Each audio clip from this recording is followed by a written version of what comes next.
呢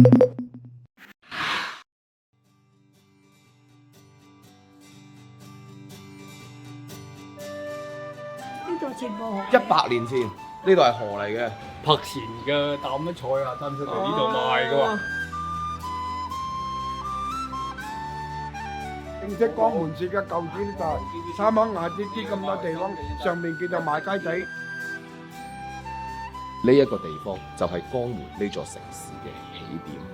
走謝歌台只動船，風光最好是提前。呢條長堤咧，亦都俾人叫做小廣州㗎。填海啊，咁啊正成係條街啊。經商。係啦，冇錯啦。曾幾何時，佢係非常之輝煌嘅。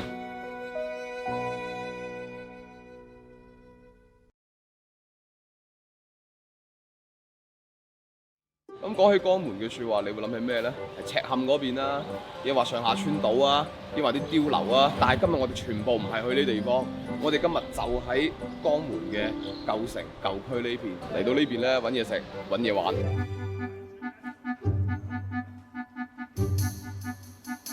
西面呢間嘢咧，冇睇個鋪頭細細，但係咧喺呢個為食界當中咧，佢有個朵嘅。話如果未嚟過呢間咧，就未嚟過旁門咁滯㗎啦。咁既然我嚟到呢邊啦，都要例牌試一試嘅。美好嘅一天從早餐開始啊！我哋腸粉出名嘅啦。我要個貴嘅，喂，好抵食喎呢度啲嘢。抵食唔貴啫。最貴呢個啦，係啊。牛腩蒸河10蚊，其他都平啦。之前咧喺東莞食過一間同樣都係以啲燒臘汁啊作為呢個腸粉豉油嘅鋪頭，嗰個味道咧會濃烈好多，野味好多。而呢一個咧，佢雖然話都係用咗燒鵝汁啦咁樣樣，但係佢嗰個其實味道唔會太搶啊，亦都有我哋一般腸粉嘅嗰種嘅香甜。阿威哥話事㗎，一兜腸粉最緊要嘅就係佢個汁，嗰個汁做得靚嘅説話，其實就好過你喺其他地方擺幾多料啊，花幾多心機咁樣樣。咁正常嘅腸粉嘅豉油其實就好繁複下嘅，但係佢呢個咧取巧同埋聰明嘅地方就在於，佢用咗現成嘅燒鵝汁，好香，唔會好搶，唔會話哇一味食到就係嗰隻燒臘味，唔會。燒鵝油係點解會諗到用呢樣嘢嚟做腸粉嘅？好耐之前都係咁做落嚟㗎啦。好耐就已經係㗎啦。好多人都需求中意呢個口味。應該係啲長輩打你啦嗰陣時。係啦係啦。唔該晒，唔該晒，生意興隆啊！你哋忙，唔該晒，打攪晒，唔好意思。呢邊咧同西關咧有少少似嘅，即係都係呢啲咁嘅青磚帶嗰個，但係咧佢同西關嗰邊唔同嘅就係在於話呢邊嚟得更加質樸一啲。呢度可能住緊嘅就係啲普通嘅平頭百姓而已咯，感覺上有水喺入邊喎。相信咧若干年前喺冇自來水嘅年代，可能呢個就係附近居民食用水嘅一個來源。保留得好完整咯，即係連啲古井都留翻喺度。發咗個好有趣嘅嘢，即係呢棟樓佢個陽台咧係斜開去嘅，實在諗唔明，有冇邊位知道嘅話俾我聽，評論彈幕嗰種話俾我聽。呢度係餘慶里啊，清朝嗰陣時咧，呢度係縣衙嚟嘅，咁啊去到民國咧，俾一間公司叫餘慶，咁就買起咗呢度，攞嚟做咩咧？房地產，冇錯，將呢度開發成為咗江門嘅一個當時嘅高檔嘅小區。咁我喺度諗緊，如果嗰張地契佢今時今日齋手嘅説話咧，哇不得了啊老友！嚟到呢邊係六祖巷，最為一間咧食煲仔菜嘅餐廳啊，因為肚餓咧，因為咩啊？因為你入嚟啦！唔該，入邊係咪有間煲仔菜㗎食？係啊，入邊啊，煲仔飯好嘢㗎。好嘢㗎，好幾出名㗎。叫咩名啊？哦，你入去睇下啦。啱啱食完出嚟啊，你哋。係啊。啊，係啊。好，唔該晒。好似冇乜招牌仔㗎喎。係咩？唔知幾時啲地價啊、啲碑啊，而家講晒係鋪地。乾隆10年。喺呢度啦，喺呢度，見到晒。哇，好香啊！你有冇飯食而家？有係嘛？點一個油鹽飯，然後點點菜，那樣吃比較好玩一點，對吧？牛腩有沒有？牛腩有，要個牛腩包咯。加啲筷子包。我要梅菜扣肉煲。揾成記啊？係啊，你好。戴咗眼鏡好靚仔啊！係多謝你，咁嘅大話都講得出，一定係我哋嘅觀眾。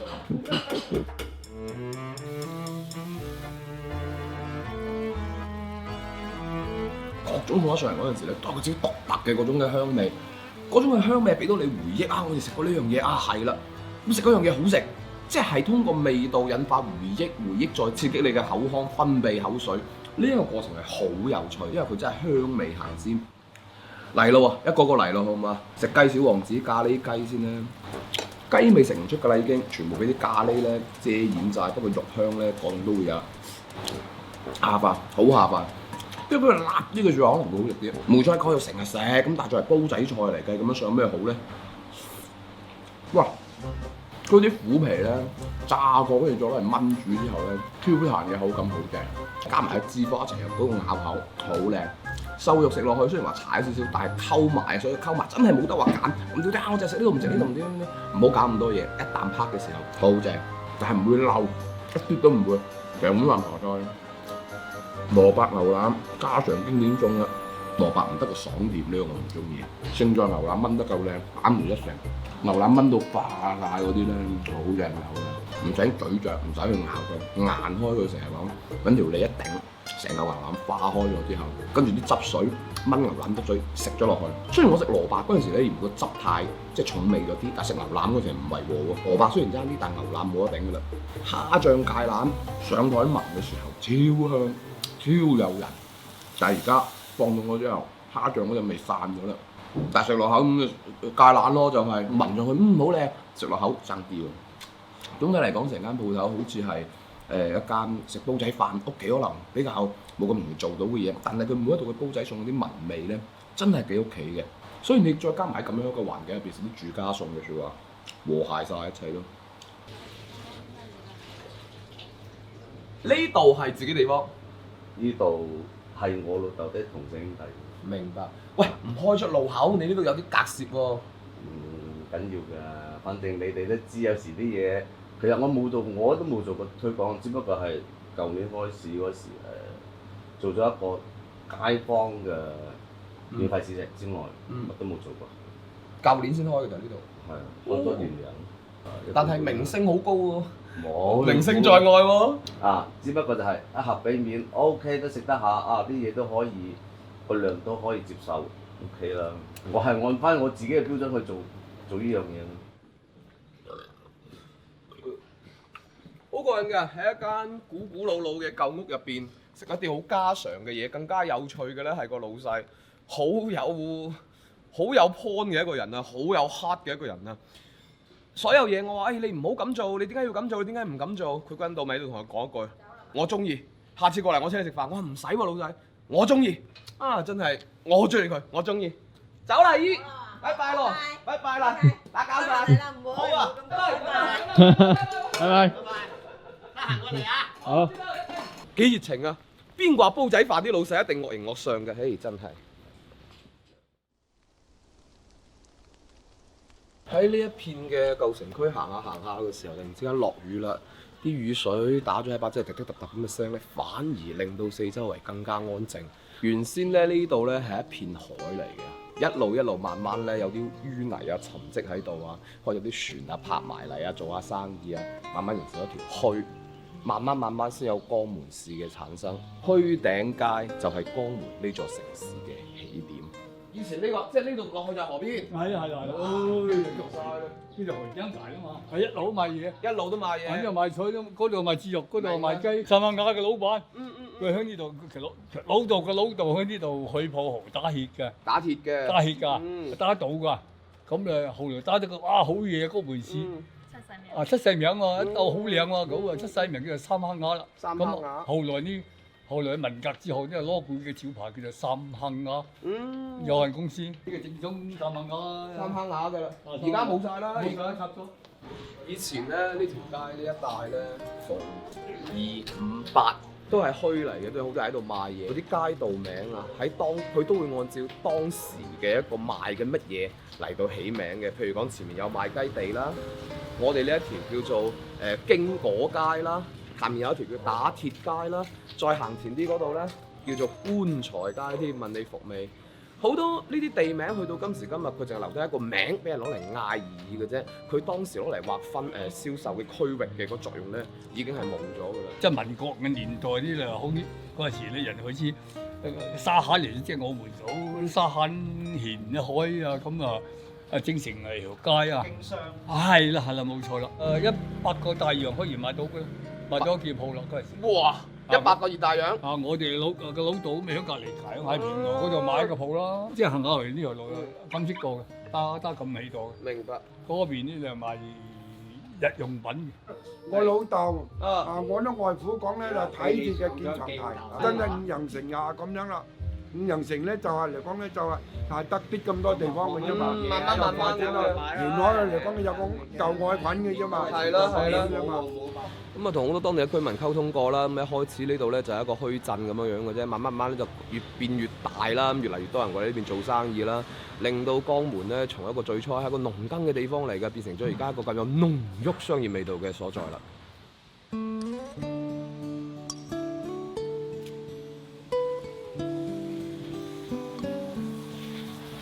雨啊越落越大啦，咁啊求其揾咗一個騎樓底嘅避雨，咁跟住見到呢身後面呢棟嘢咧有個大字招牌叫做中華酒店，一做功課之下發現，哇不得了！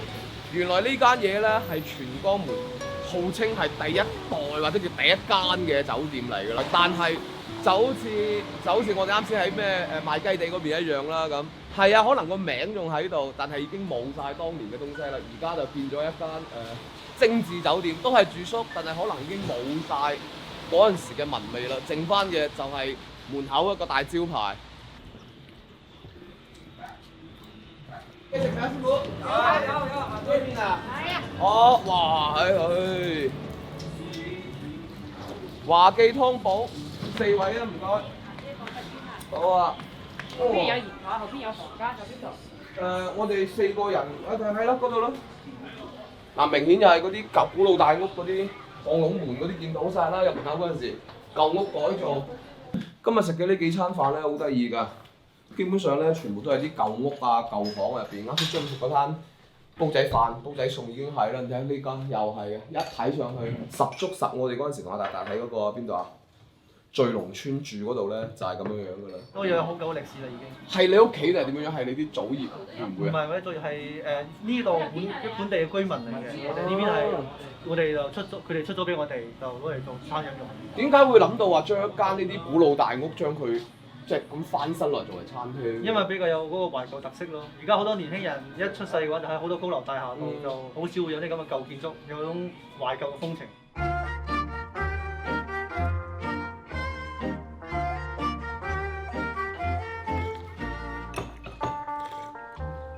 睇上去啲料好似少啲喎，咁樣撩下睇嗰陣時，但係細估唔到入口嗰陣時，嗰種嘅湯味啊，嗰種嘅藥材感其實都好足下嘅 ，OK 嘅，唔會話稀客嘅。似飲緊茶咯，雞骨草煲豬橫脷，好啱呢個季節，好啱而家，好啱今日。唉，飲勝，好舒服。雖然呢間餐廳係個飲湯嘅地方，但係咧佢有正餐嘅，可以嗌到一台都係餸嘅。但係呢幾道餸睇上去咧，即係或者係同華姐溝通過程當中，發覺好似周圍有得食，所以咧我專登點咗2樣咧係少見啲嘅，叫碟仔。嗱，拳頭咁大嘅啫，一份幾個銀錢咁大把嘅啫，一個係豬腦，一個係豬脷，兩樣嘢都啱我嘅，因為食嗰樣補嗰樣啊嘛。咁我都靠條脷揾食㗎，咁啊肯定食下豬脷先啦。少少腥味搞得唔係好乾淨，唔算話十分影響。有趣嘅口感，介乎於雞軟骨同埋瘦肉之間。用得豉汁嚟到蒸嘅説話，都係攞咁樣劈味㗎啦，但係再比行嘅啫，仲有少少腥味。咁我覺得食腦㗎嘛，名副其實食腦啦。嗱，其實講真，呢個有少少壓力，因為豬腦呢樣嘢腥得好凄涼，一啲都怪唔到。滴都冇，好食，即係都係用啲豆瓣醬啊、糊之類嘅調味，嗰種鹹香味好過癮，口感好靚，極其綿滑嘅口感，有少少鵝肝唔係講笑。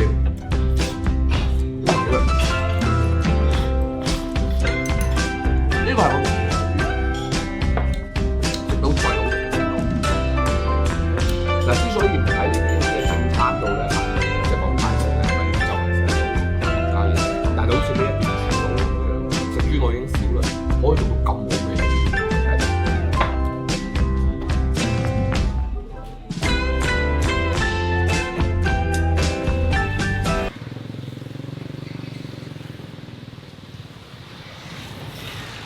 走謝歌台只動船，風光最好是提前。嗱，話說呢條長堤咧，喺100年前咧係成個江門最繁華嘅地方所在㗎啦，好多嗰啲來佬嘢啊，嗰啲鋪頭啊開晒喺呢度㗎啦。所以嗰陣時咧，呢條長堤咧亦都俾人叫做小廣州㗎，即係好繁華咁解啦。江門嘅地理位置其實係西江啦同埋蒲江嘅一個匯合點嚟嘅。咁喺兩岸咧，一邊咧就有煙墩山咧，一邊有蓬萊山啦。兩座山咧好似一個門口咁樣啊。於是乎呢一個地方先至會有個名叫做江門啦。今日過嚟行佢哋呢邊嘅舊城區啦，發覺哇呢個真係襯到絕啊個天色，一路陰雨綿綿咁樣，基本上係睇唔到啲乜嘢好精彩嘅東西，甚至乎有啲煙悶添嘅。你就咁喺當中行嘅説話咧，你見到啊就係啲街咯、舊屋咯。但係如果你有心機，慢慢沉澱落嚟，慢慢去了解下佢當地嘅歷史，你會發覺都係咁樣一個名令我哋知道，哦原來呢座城市舊陣時仲有咁樣一段歷史，等我哋知道咗佢曾經嗰一帶係有幾咁輝煌、幾咁虛憾。突然之間諗起一句説話叫做老兵不死，只是凋零。最後者你記住，姚大差就晒世界。